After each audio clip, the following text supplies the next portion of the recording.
Hallo. Und hier noch schnell die Möglichkeit, das in Vektoren umzuwandeln. Ich exportiere das schnell.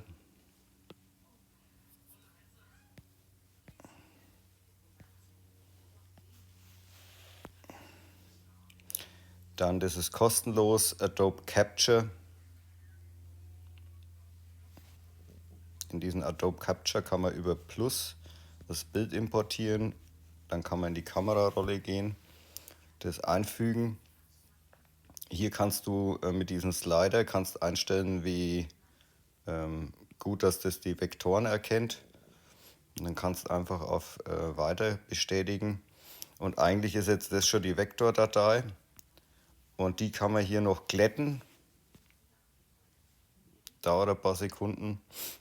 Und das ist dann deine Vektordatei und die kannst dann eigentlich schon, ja, kann man speichern.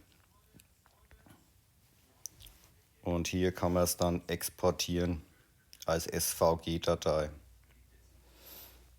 Und ja, und dann hast du das als Vektor und dann kannst du schon wieder andere Sachen damit machen. Alles klar. Tschüss derweil.